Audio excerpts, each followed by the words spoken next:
KRPL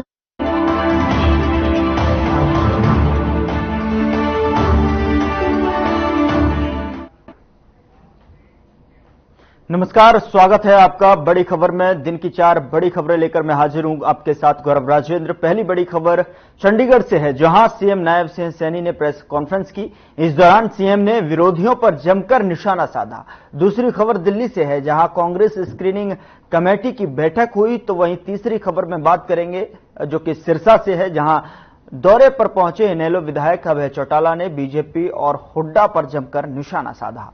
और चौथी खबर फरीदाबाद से है, जहां सोशल मीडिया इन्फ्लुएंसर फेमस होने के लिए लोगों की जान को खतरे में डाल रहे हैं।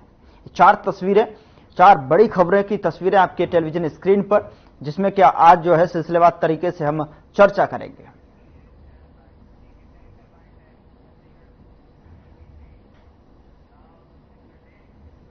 पहली बड़ी खबर की बात करते हैं। चंडीगढ़ में मुख्यमंत्री नायब सिंह सैनी ने प्रेस कॉन्फ्रेंस की और इस दौरान सीएम सैनी ने कांग्रेस पर जो है जमकर निशाना साधा है। मुख्यमंत्री ने कहा है कि हमने कांग्रेस से कई सवाल किए थे, लेकिन किसी भी सवाल का हमें जवाब नहीं मिला है। तो वहीं कांग्रेस सरकार में जमीन खरीद घोटाले हुए और साथ ही साथ हमने बताया कि हमने आकर कांग्रेस के झूठ का यह पर्दाफाश किया। हमने नॉन स्टॉप काम किए हैं। कांग्रेस के समय में दलितों पर अत्याचार हुआ करते थे, अब बिना पर्ची खर्ची के नौकरी दी जा रही है।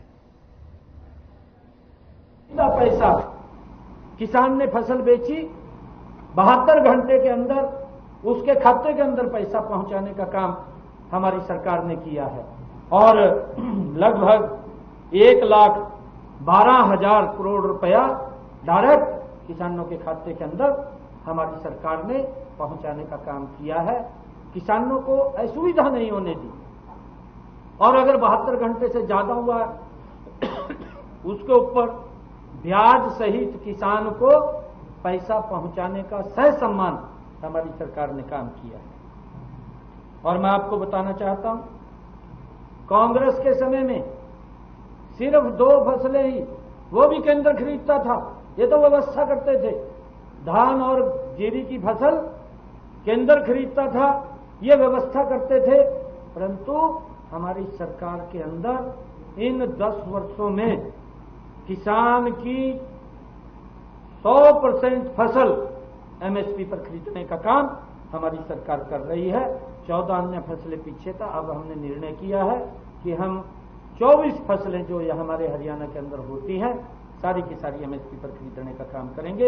ये हिसाब मांगते घूम रहे हैं, ये इधर उधर की झूठ फैलाने का काम करते हैं। मैं बताना चाहता हूं, ट्रांसफर के लिए किस प्रकार से दलालों के चक्कर काटने पड़ते थे, कितना भ्रष्टाचार होता था इनकी सरकार में। आज ट्रांसफर ऑनलाइन है हमारी सरकार के अंदर, कहीं किसी के भी दरबार पे जाने की जरूरत नहीं है। एक बटन से ही ऑनलाइन अप्लाई करते हैं, एक बटन से ही बदली हो जाती है। ये सिस्टम अगर सुधारा है, ये हमारी सरकार ने ये इन 10 वर्षों के अंदर किया। अंतर है, मैं बता रहा हूं आपको। एचएसवीपी घाटे में था इनके समय के अंदर, एचएसआईडीसी घाटे में था इनके समय के अंदर, बिजली कंपनियां घाटे में थी इनके समय के अंदर। आप सब लोग जानते हैं जो ये बात करते हैं कि सरकार ने कोई काम नहीं किया। आज हमारी सरकार में इन 10 वर्षों में एचएसवीपी, एचएसआईडीसी और बिजली निगम तीनों प्रॉफिट में हैं। आज घाटे में नहीं है। उस घाटे से उभारने का काम इन 10 वर्षों में हमारी सरकार ने किया है। ये भी कांग्रेस के लोगों को उनको देखना चाहिए। भूपेंद्र सिंह हुड्डा और भी कई लोग हैं, रणदीप सुरजेवाला, वो भी देखता होगा।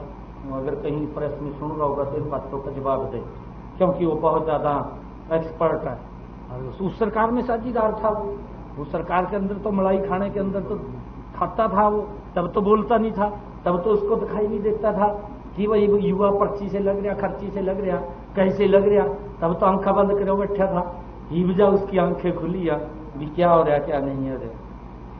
और किस प्रकार से कांग्रेस के समय में किसानों की, भोले भाले किसानों की जमीन को लूट करके दामाद को खुश किया जाता था दिल्ली में बैठे, किस प्रकार से परोस करके हमारे बड़े बड़े किसानों की जमीन को प्लेट के अंदर जा करके दे करके आते थे।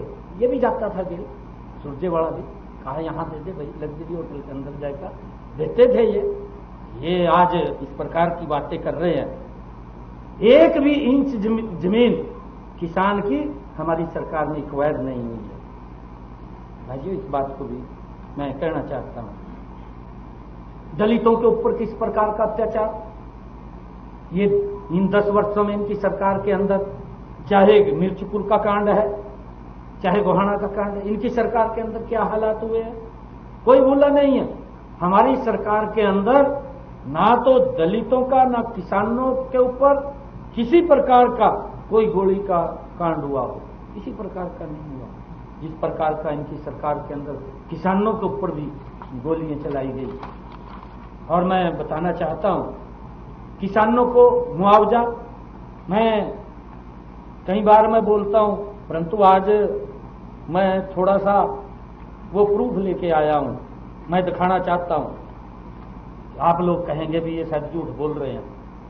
ये सत्यनारायण पुत्र हरि सिंह 2 रुपए का चेक, ये देखो, ये 2 रुपए का चेक, ये कांग्रेस के लोगों को दिखाई देना चाहिए, रणदीप सुरजेवाला साहब को भी दिखाई देना चाहिए, बड़ा नेता है, राहुल गांधी के पास बैठता है, इनको दिखना चाहिए, हुड्डा साहब को भी दिखना चाहिए। 2 रुपए का चेक, ये 3 रुपए का चेक, कमाल ही हो गया जमा। अरे खाता खुलवाने में 500 रुपए लगते हैं, ये शर्म नहीं आई? क्या अपमान किया किसानों का, कितना अपमानित करने का काम इन्होंने किया है, ये समझना चाहिए कि किस प्रकार से किसानों को ये लोग अपमानित करते थे। 2 रुपए का चेक, 3 रुपए का चेक, 10 साल ये सत्ता के अंदर रहे हैं, किसान की फसल का खराबा हुआ है, परंतु उनको मुआवजा देने में नाकाम रहे हैं।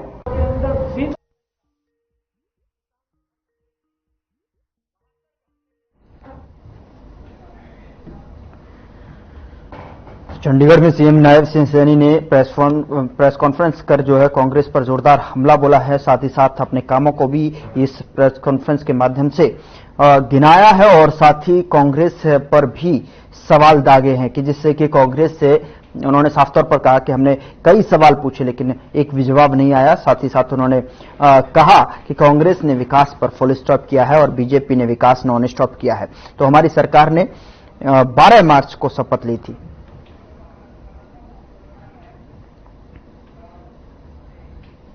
इस खबर पर ज्यादा जानकारी के साथ हमारे संवाददाता ओपी शर्मा हमारे साथ लाइव जुड़े हुए हैं, उनके पास सीधे चलते हैं। और ओपी, क्या कुछ जानकारी, किस तरीके से जो है आज हमलावर दिखाई दिए कांग्रेस पर जो है सीएम सैनी साहब? देखिए चेतन, जिस तरीके से 5 तारीख से जो है 5 सितंबर से हरियाणा के अंदर जो चुनाव के लिए को लेकर जो नॉमिनेशन शुरू होने वाले, उससे पहले जो सियासी जंग विभिन्न राजनीतिक पार्टियों में वो जो कहीं ना कहीं तेज होती जा रही है। अगर आपको बता दें कि 16 अगस्त को मुख्यमंत्री नायब सैनी ने चंडीगढ़ में प्रेस कॉन्फ्रेंस की थी। इसी दिन कुछ देर के बाद जो है आदर्श आचार संहिता जो है लग गई थी। तो इस वक्त मुख्यमंत्री नायब सैनी ने जो कांग्रेस की नेता विपक्षी सुरेंद्र सिंह हुड्डा इनसे कुछ सवाल पूछे थे और उन सवालों का जो है कोई जवाब है कांग्रेस की तरफ से नहीं दिया गया। तो इसी तरह के मुख्यमंत्री नायब सैनी ने अपने रोजगार से दोहराया है और अपनी सरकार की जो उपलब्धियां वो जनता के सामने रखी है। विपक्ष जो कुछ आरोप लगा रहा है उसके ऊपर उन्होंने फैक्ट्स जो कहीं ना कहीं रखे हैं कि कितने विश्वविद्यालय बने कांग्रेस के वक्त में हरियाणा के अंदर 2014 तक 700 जो एमबीबीएस की सीटें थी जो आज बढ़कर करीबन 2180 के आसपास जो है पहुंच गई। पीजी के जहां 300 सीटें होती थी मेडिकल के अंदर वो आज बढ़कर 1000 के आसपास हो गई हैं। करीबन 10 मेडिकल कॉलेज बनाए हैं, 100 के आसपास कॉलेज को-एड कॉलेजेस बनाए गए हैं और 30 के आसपास जो है वो कहीं ना कहीं महिला कॉलेज, विमेन्स कॉलेज जो है वो बनाए गए। तो तमाम तरह के जो है वो उनका की तरफ से जो है वो एक हिसाब रखा गया है। साथ ही कांग्रेस से पूछा है कि कांग्रेस इनका जवाब दे। जी बिल्कुल, जिस तरीके से जो है सीएम सैनी ने प्रेस कॉन्फ्रेंस की और साथ ही साथ पूरा खाका तैयार किया, पर्दाफाश यहां पर किया, सवाल सिलसिलेवार तरीके से अपने काम भी गिनवाए और साथ ही साथ उन्होंने कहा है कि कांग्रेस ने जो है कामों को फुल स्टॉप किया है और हमारी सरकार ने काम जो है नॉन स्टॉप किए हैं। तो उसको लेकर जो है तमाम सारे सवाल भी किए गए हैं कि किस तरीके से जो है कांग्रेस के काल में जो है किस तरीके से पर्ची खर्ची चलती थी और हमारी सरकार में जो है 80,000 उनकी सरकार में जो है नौकरियों को दिया गया था और हमारी सरकार 1 लाख से ऊपर 1,42,000 के तकरीबन जो है बिना खर्ची बिना पर्ची के जो है नौकरी दे रही है। इसको लेकर जो है तमाम सारे सवाल नामों के साथ में उन्होंने जो है हमला बोला है। देखिए चेतन, अगर मैं ओवरऑल बात करूं तो आज की जो प्रेस कॉन्फ्रेंस थी उसमें मुख्यमंत्री नायब सैनी की तरफ से जो है कांग्रेस के बाकी कांग्रेस शासित राज्यों के अंदर जो भी कुछ इस वक्त किया जा रहा है उसको लेकर जो कहीं ना कहीं जो डेटा है वो लेकर आए थे। कांग्रेस ने जिस तरीके से हिमाचल के अंदर 2 साल पहले चुनाव के दौरान 1 लाख सालाना रोजगार देने की बातचीत की थी, लेकिन आज करीबन 2.25 साल का वक्त हो चुका है और वहां पर जो एक भर्ती भी जो सरकार नहीं कर पाई है। इसके अलावा इसी तरीके से जो कर्नाटक के उप मुख्यमंत्री शिव कुमार का नाम जो डेवलपमेंट हो जाता है वहां पर भी उन्होंने महिलाओं को 1,000 रुपये हर महीने देने का जो वादा किया था, लेकिन कर नहीं पाए। हिमाचल में भी कांग्रेस ने वादा किया था, कर नहीं पाए। हिमाचल कांग्रेस जो है उनके दीवारों में झूठ है, लेकिन ये सिर्फ झूठ के प्रेस लोग उनके बीच में आ जाते हैं। लेकिन अब हम जो है कांग्रेस के झूठ का जो है पर्दाफाश करेंगे और इस दौरान अपने सरकार के अंदर ये जो सारे कार्यों का काम का उन्होंने जो है वो बखान जो किया। इनका कहना था कि कांग्रेस की सरकार में करीबन 1100 करोड़ के आसपास खराबे का मुआवजा दिया गया था, जो आज करीबन 13,000 करोड़ के आसपास जो है वो जो बीजेपी सरकार में दिया जा चुका। तो तमाम जो ये मसले थे इनके उठाकर कहीं ना कहीं बीजेपी ने कांग्रेस के ऊपर एक जो है वो एक हमला करने की कोशिश की। मैदान हमें इंतजार करना होगा कि कांग्रेस ही जो है इसका किस तरीके से जो है पलटवार करती है। और साथ ही नायब सैनी ने ये भी कह दिया है कि वे करनाल से अपना चुनाव लड़ेंगे और जो मोहनलाल बिरोली के प्रदेश अध्यक्ष उन्होंने कहा था कि नायब सैनी जो होंगे।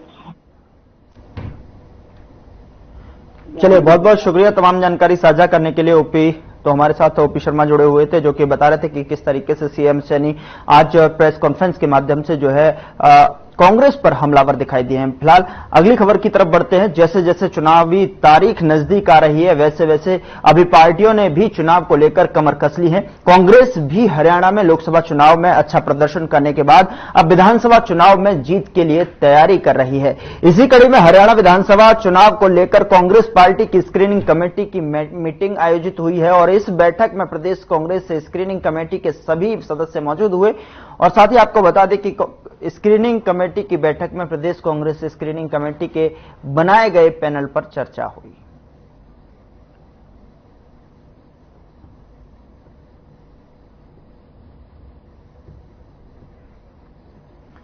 तो कांग्रेस स्क्रीनिंग कमेटी की जो मीटिंग हुई और साथ ही साथ जो प्रदेश कांग्रेस स्क्रीनिंग कमेटी के बनाए हुए नियम पर जो है यहां चर्चा हुई है। तो ऐसे में सभी पार्टियां जोर कसर करती हुई नजर आ रही हैं।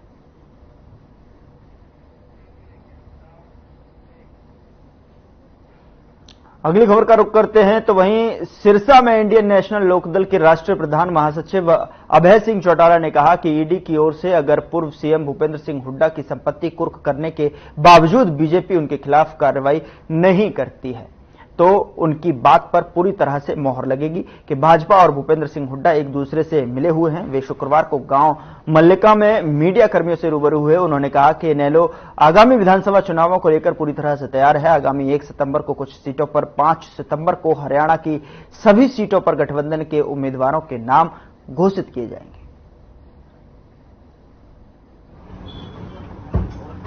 इलाहाबाद के लोगों पे बहुत बड़ा विश्वास है। पिछले 5 चुनाव मैंने यहां से लड़े, जिसमें 2 चुनाव तो ऐसे थे जब सरकार ने मेरे खिलाफ पूरी ताकत लगाई। 2 बाई इलेक्शन लड़े मैंने। एक बाई इलेक्शन तो चौटाला साहब ने रिजाइन किया था, वो 2 जगह से जीते थे और कांग्रेस की गवर्नमेंट बन गई थी। गवर्नमेंट बनने के 2 महीने के बाद चुनाव हुआ।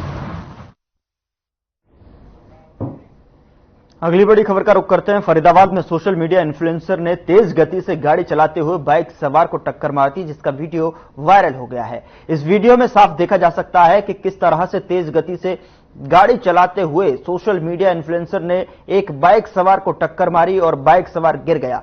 वहीं जब ये वीडियो तेजी से वायरल होने लगा तब वीडियो की पड़ताल की गई और पुलिस ने इस संबंध में जानकारी ली। इसके बाद पुलिस ने बताया कि यह मामला 25 फरवरी का है। इस मामले में पुलिस ने अब स्वतः संज्ञान लेकर एफआईआर दर्ज करी है। आपको बता दें कि अब उसे घायल व्यक्ति की तलाश की जा रही है जिसको इस सोशल मीडिया इन्फ्लुएंसर ने टक्कर मारी। देखिए, आज सोशल मीडिया पे एक वीडियो बहुत ट्रेडिंग कर रहा था, सुबह से कल से कर रहा है, आज बहुत जोर पकड़ गया हो।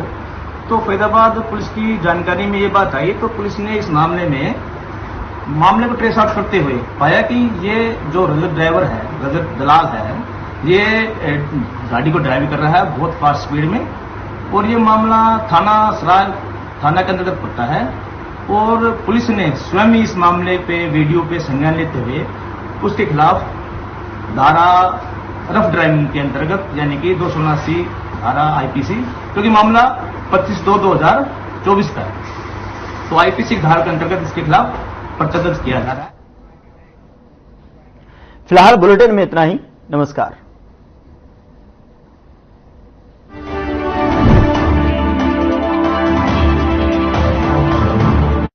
क्या रंग खिला, क्या